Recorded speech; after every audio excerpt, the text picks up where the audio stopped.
తిరుపతికి వెళ్ళేది జస్ట్ వీళ్ళేనా? వీళ్ళంత పెద్ద గొప్పవాళ్ళ, అంత పెద్ద కుబేరుల?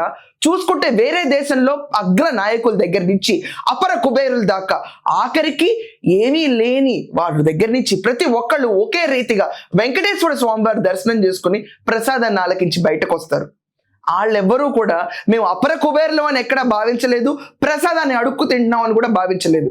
L1 దర్శనం అవనండి, సర్వసాధారణమైన క్యూ దర్శనం అవనండి, ప్రతి ఒక్కళ్ళకి మజ్జిగ దగ్గర నుంచి మంచినీళ్ళు దాకా, పులిహోర దగ్గర నుంచి ప్రసాదాల దాకా సరఫరా చేస్తూ ఉంటారు. ఎందుకంటే ఓపిక అనేది తగ్గకూడదు, జనాలకు ఎనర్జీ లెవెల్స్ పడకూడదు అని అత్యంతంగా చాలా చిన్న విషయాలను కూడా కేర్ తీసుకుని తిరుమల తిరుపతి వాళ్ళు తీసుకొచ్చి రోలో నుంచున్న క్యూల లైన్లు వచ్చిన ప్రతి ఒక్కరికి వాళ్ళు సరఫరా చేస్తుంటే వీళ్ళందరూ దాన్ని వెకిలి చేష్టలుగా యాంకర్ శివజ్యోతి ఎవరైతే ఉన్నారో మేము కాస్ట్లీ బిచ్చగాళ్ళం అని ఒక వీడియో రిలీజ్ చేశారు. ఆ వీడియో చూసి చాలా మంది కోళ్ళు మండింది.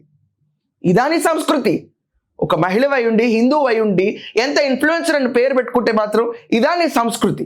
అవునులే, ఒకప్పుడు బెట్టింగ్ యాప్లు ప్రమోట్ చేసి నీకు ఇంతకంటే ఎక్కడ సంస్కృతి వస్తుందని చాలా మంది అన్నారు.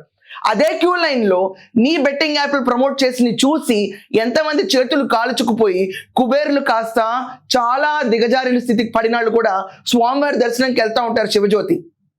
ఆ విషయం మర్చిపోయినట్టున్నారు మీరు.